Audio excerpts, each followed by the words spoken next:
episode of Brian. I'm Brian, obviously. And today, one of my favorite superhero world. The superhero world, but it's not just superhero world. I am gonna give some love to the DCU universe. Because mainstream world, they'll tell you Marvel is way better than DC, but when you break it down, there's some beautiful things going on in the DCU universe. Let's see. We could go from like the recent projects, or my favorite superheroes that will like definitely make a little standpoint from my argument. But hey, before I even go into it, not taking away from Marvel, because I love Marvel, but it's just so goddamn mainstream. People love Iron Man, Captain America, I love those guys, but man, DC got some of the best superheroes and best villains out there. But anyway, I want to just go on my favorite superheroes to start off on the DC universe, because it's like endless, honestly, but some people that just don't get love and everything, I just want to bring some light to them. First, to start off, I even got the big bobblehead. I love their background stories because it's like how they get their powers. It's a good way they got their powers, a nice storyline and everything. But I'm gonna go with the Green Lantern. They don't show love to the Green Lantern on the big screen or anything, but if you break it down, the Green Lantern, man, through the brightest days, the darkest of night, no evil shall escape my sight. Beware those for those who worship people's might. Beware my power, Green Lantern's light, bruh. That's an oath right there. I think that's the most beautiful dang thing. But anyway, Green Lantern, the basis, they basically protect the whole universe, planet Oa, Green Planet Oa. The Guardians send out the rings all across the universe, and only the person that's like pure of heart and most willing to protect the universe is bestowed the ring and their lantern. They get their powers when they put the ring on, gives them a little suit. They can create everything with the ring. It's pretty awesome. And then they charge up the ring like you do your phone with the charger, with the lantern, and they recite the oath. Like I just said, to you start off, and then that's how they charge up the ring. Pretty awesome. Back in the day, they did bring it to the big screen. I guess it didn't wasn't so successful with Ryan Reynolds. Y'all probably remember back in 2006 or something. But anyway, Green Lantern is one. They also have a black one. I left it to my room. I have the little Funko Pop of my boy John Jones. The Ryan Reynolds was the white dude with the freaking Hal Jordan. That's another. There's like 9 different versions of Green Lantern. I know they just made one with the Young Justice. It's a girl, I think an Asian girl, I forgot her name, but there's the Hal Jordan version, which was Ryan Reynolds. He's in a lot of animated versions of it too. They got John Jones, I believe his name is, black ex-military dude. That guy bestowed his ring. He protects like the inner city neighborhood. It's like freaking probably like Detroit or some shit. But anyway, that's my boy John Jones. He gets hooked up with a hot girl and everything. They make a nice little couple and all that. In the future they have a kid and everything. Story goes on. Look up the Green Lantern. That's my argument. Sticking to it. One of the greatest damn superheroes, DC or Marvel. And another main argument why I think they're gonna bring it in. If you go back into the Justice League movie, they even say that Steppenwolf dude, like he's calling, I think whoever the main villain is, Darkseid or whatever, before they even touch down on the Earth. He literally tells Darkseid, or whoever that dude is, I forgot who the main villain in the Justice League movie is, but tells the dude on the thing, this plan is perfect for the taking. There's no lanterns. The reason the dude came to Earth because there was no lanterns about, bro. In the whole DC universe where there was Batman, Wonder Woman, Aquaman, Cyborg, first thing he said was like, yo, come through, there's no lanterns here, bro. That it tells you right there that they might come through in the future with Green Lantern, hopefully they do, but it tells you right there, one of the strongest damn superheroes in the DC world. Before they even want to come to Earth, they had to check if there was a Green Lantern on the damn Earth, so look up the Green Lantern if you got time. There's a lot. Y'all got HBO Max, they got all the DC. Alright, so next superhero I want to talk about is The Flash. So, everybody hate the new movie, The Flash, that came out because Ezra Miller is literally a douchebag. But anyway, it was definitely a great movie because it kind of introduced, I mean, everybody's talking about the multiverse going on right now, but it introduced the DC's version of the multiverse in the sense that Flash went back in time and saved his mom, and kind of like that butterfly effect type deal, that if you go back in time, change a little thing, it could just alter the future tremendously. So, in the movie, Buddy went back in time, saved his mom from being killed because his mom kind of messed him all up. And another thing is, his dad got blamed for the murder, so he lost his mom and his dad that day. His dad got sentenced to like death row or something. So, went back in time, saved his mom, then it literally messed up the whole like superhero world of it all, in the sense that like Batman was Michael Keaton from 1990s Batman. Cool homage, gotta show love to that. There was no Aquaman, no sense of Wonder Woman, no sense of Cyborg, nothing like that. And only other superhero was Clark Kent, but not really Clark Kent. Kara Kent, or Kara, it's Clark Kent's cousin, Superman's cousin. And she was like locked away type deal. And I like it because a couple years back, you can find it on HBO Max too. There's a Flashpoint Paradox animated version, which is like the same thing. He went back in time, tried to save his mom from being killed and everything, and his dad from being sent to death row. And that animated movie, guys, y'all should watch it. It's 5 million times better than the actual cinematic version with Ezra Miller. And the animated version, I really wish they went back with it. Freaking, he went back in time, like I said, saved his mom, and then he comes back, everything's messed up. Freaking, there's no Bruce Wayne, there's no like sense of Michael Keaton or anything like that, like there was in the new one.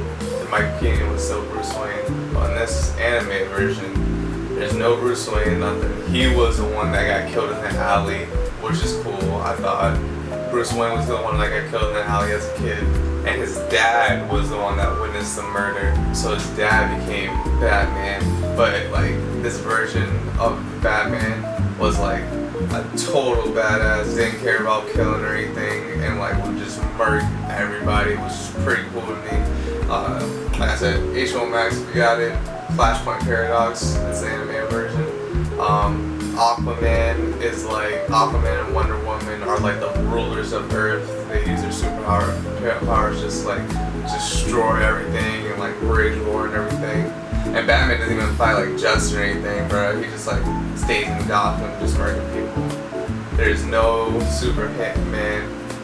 That's why I literally hate about the cinematic version of The Flash, because like they had Kara Kent being the one that touched down Blase, and but in the animated version it was still Clark Kent, and it was the same ordeal. So Clark Kent, when he touched down, he landed in a spacecraft in some remote place, Kansas, Smallville, or wherever, and then like he was raised, obviously everybody knows that story, but in the Paradox, when he crashed down, he landed in some remote place in like Russia type deal, and then like it was like a damn alien. So Russia just said it was like a meteor that hit, and like they grabbed the person that was in the pod, which was Superman, Clark Kent, and had this dude locked down for like 70 years. So he's all like skinny and tattered and everything, and that's what happened in the cinematic version. But it was Kara Kent, not Clark Kent. That's the only thing that was different, which, well, there's a lot of differences, but I didn't like that difference. They probably should have kept Clark Kent, because that was pretty fire. Like, seeing Superman all skinny and whatnot, that was pretty dope. And he doesn't know anything about humanity, so as soon as he gets out, like, the Flash and Batman, all them, save him from Russia or whatever. Like, same thing, you've probably seen them. As soon as they get him out, he goes crazy and everything, and those, like, he's under a different son who uses powers, but like he's like 30 at this time, so he goes crazy with his powers. and kind of like a kid with like literally superpowers, which is pretty cool. But anyway, that's what I love about the Flash. Like a couple movies, I just love the Flash because like the story's dope. Like even the stupid WB version of it, like on Netflix, I definitely binge watch that because just like I don't know, seeing all the different villains, Cisco with his bourbon and all that, like the vibe and all that. It's a pretty good show to binge watch on Netflix. I'll give Flash like 3 out of 5 the show, but it's still a good watch. It kind of drags on here and there, but it's still a good watch. But all that I just spoke of, the Flash, the Flashpoint Paradox, the Flash movie, definitely all 3 good recommendations, and one of the reasons why I think the Flash is a fire superhero. Cool dude, just eats, talks, cracks the jokes. He's like the Spider-Man of the DC universe, like the young, funny guy, but like rocks with the real heroes. I dig it. More so that Shazam too, but the Flash kind of gives me the Peter Parker quips. I like it. Next superhero, DC Universe, bro. We all grew up on the WB like Saturday cartoons. We've all seen Static Shock. They need to bring more Static Shock, bro. Cool, dreadhead teenager that same thing, got some metabolic storm that hit his town, and then he got his static powers, could electrocate, like use electricity type deal, could use a flying saucer, could like magnetize stuff, make it throw it here and there. Everybody saw the cartoons. Definitely relatable. Touched on like mad like racial subjects back in the day, which was cool because like there wasn't too much black superheroes. Even, I mean, not even on TV, I mean like cartoon wise and stuff like that. So have a main show about a cartoon superhero that's black, and for us like growing up, dope because we could relate to it and we could like be like, damn, what if I was me? And he was like in the city and stuff. It was fire. Dude went to Africa. They had like a gun violence episode and everything. Social awareness, so young. But anyway, Static Shock. They need to show more love to this dude because one of the fire cartoons ended so suddenly, and then they just stopped talking about this dude. But he goes on, freaking. You can see him in Batman Beyond. He's like 70 years older, but like he helps out in Batman Beyond type deal. He helps out in Young Justice when he's a little older as a teenager, but then wants to like depart type deal and do his own thing. And most of the thing is he like wants to say an inner city superhero, which is like most superheroes, I guess. They don't want to join that Justice League and fight everybody. Same with like the Marvel Universe. Spider-Man wants to like, I'm your friendly neighborhood Spider-Man ordeal. A lot of them don't want to be like, oh, let's join the Avengers and go fight this and that. That's like, you'll see that in like that Spider-Man, man. Like, he's like, bruh, like, I'm a neighborhood guy, I'm not trying to do all that. A lot of times he just talks about that. But anyway, that's probably why Static's not too big in the DC world, because he is a superhero for the neighborhood. But anyway, cool dreadhead dude, urban dude, and he was like A+ student, gets to travel to Africa, showed us his little African like heritage, relatable character, cool powers, first of all, really cool, like a fly on a saucer, that's fire. Oh, the saucer wasn't even anything, it was a trash can lid. Dude made a trash can lid with fire. But anyway, that's my take on Static. I really hope they were talking about a movie in a couple years coming about Static Shock. Really pray and hope that that's a real thing, but they're saying in a couple years they're gonna make a Static Shock movie. That'll be dope. That's another one of my favorite DC heroes, and I'm gonna go on with Robin. Now, there's so many.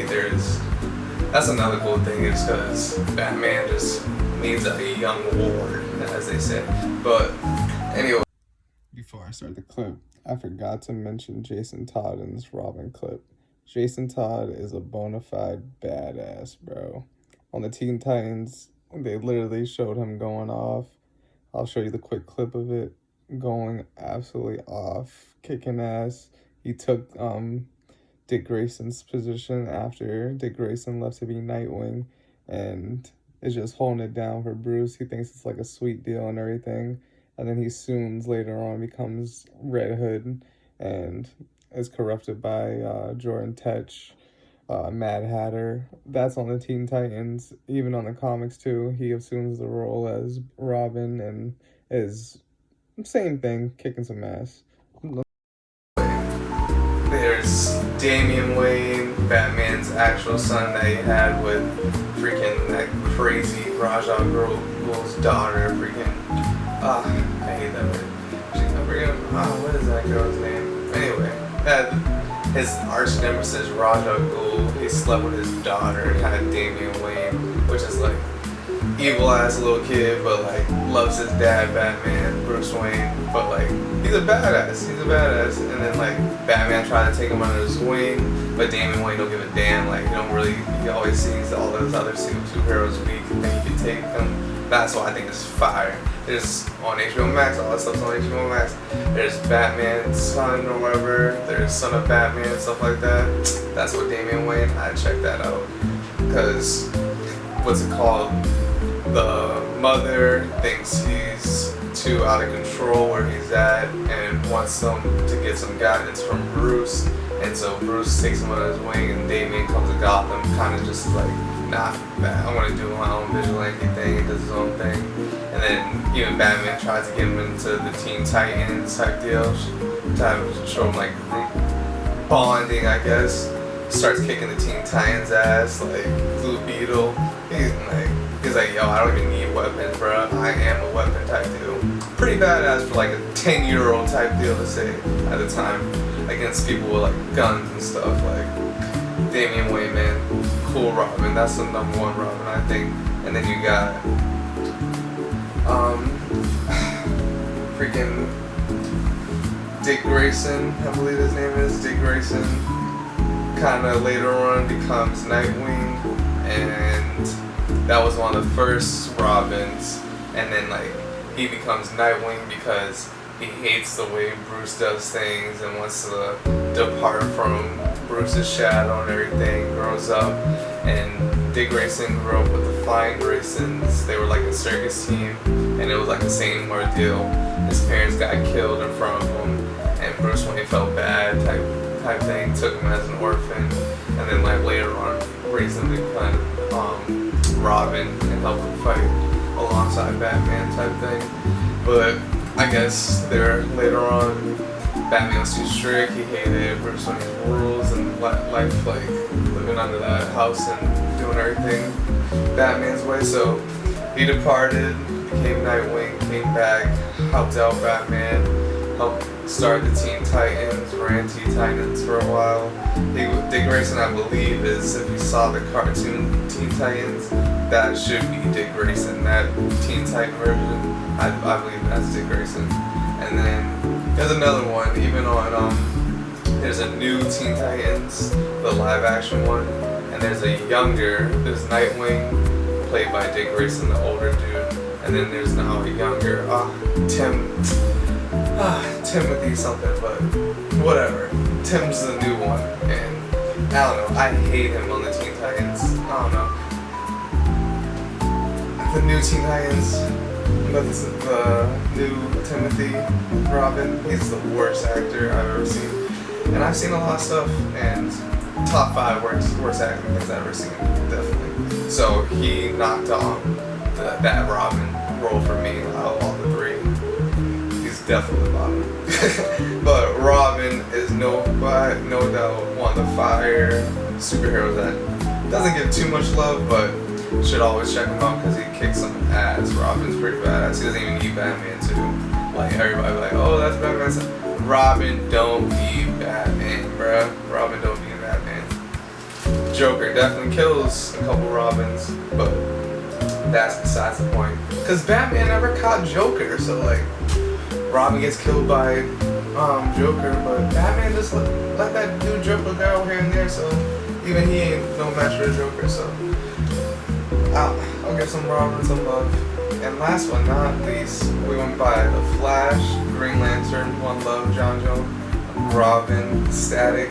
I got so many superheroes, but I'm trying to cut this short because gotta show love to like the top, my tops. Static, Green Lantern, Robin, The Flash, and I'm gonna end it right here with my boy, the original Captain Marvel. If y'all ever had more Injustice, actually, the Injustice one, probably on PlayStation 3 or PlayStation 2, and Xbox 360 probably. But Injustice 1, where superheroes go crazy and fight all the heroes and everything. Captain Marvel, Shazam. That's where I first learned about this dude. Obviously, he was in the comics and everything. But when I started playing Injustice, learned about Captain Marvel, I was like, golly. And then they changed his name to Shazam because Marvel, little dispute, was like, hey bro, we're the Marvel. You can't have a character named Captain Marvel when you're. And then I guess they wanted that as name, which is fair. Their whole company named Marvel. But Shazam follows Billy Batson, orphan from literally another inner city, Detroit probably. I always say Detroit because I'm like, all these places look so good. Even Gotham, I'm like, Gotham, Detroit. I've never been to Detroit, but I imagine that's what it look like. But anyway, Shazam, inner city kid, Billy Batson, probably like 14, 15 at the time. Gets the superhero powers, and that's why I love it. It's in the movie, they describe it. Like I said, I love my comic books. I was a little later to the Shazam character, but gets his powers because the Dime Wizard is needing to transfer his powers to another willing carrier. But the willing character, the willing carrier, has to be absolutely pure of heart, kind, cares for one another, takes care of back type dude, like all around good person. Billy Batson off the top probably don't look like that, but for some reason the staff shows this dude Billy Batson, some 15-year-old kid out of everybody in the whole damn world. It shows Billy. Should have chose me. I think I'm pure of heart, but whatever. The wizard chose who it chose, and it shows Billy.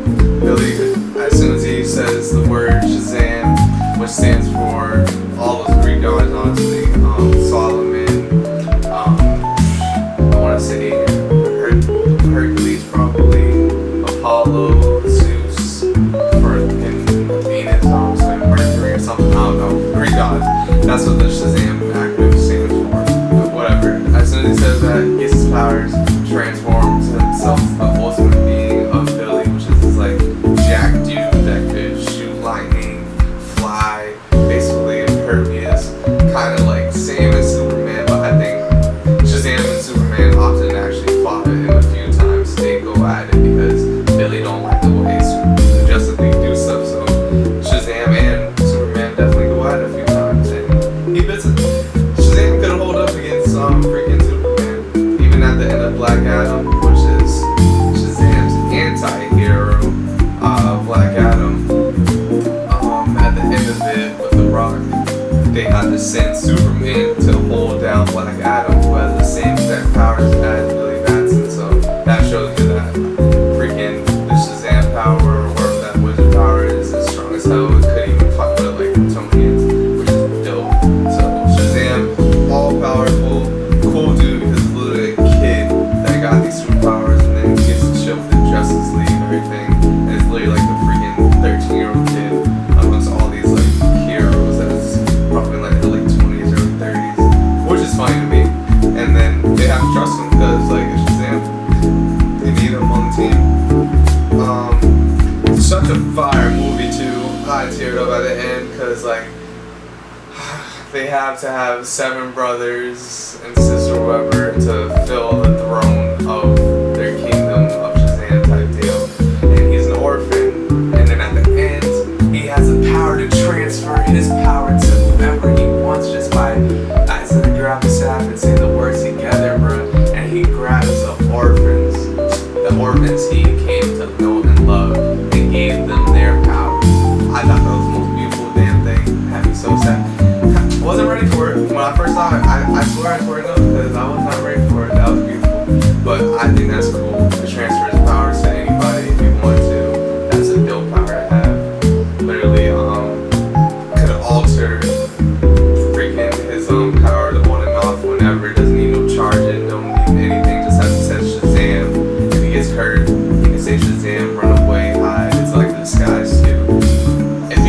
she didn't even get hurt. Like, only thing that can stop him is magic. But even if so, it's just Shazam in, Shazam out, and he's back to defeat Billy Batson. Kill him. But that's my take on a couple of my favorite superheroes. Next episode, I'm gonna just break down more some love for DC. I've obviously gotta get to Marvel because when you show love to fire, you gotta show love to the ice. You gotta show love to both, yin and yang. You gotta keep the peace out here. But next episode, I'll talk about all those previous movies in the DC universe that just came out, how they connect, what I love about them, like I just did with the superheroes. And I might even talk about more superheroes, but I want to keep showing love to DC. Gotta give them their flowers. Gotta try to give them what I say about them as a Marvel fan. Got Marvel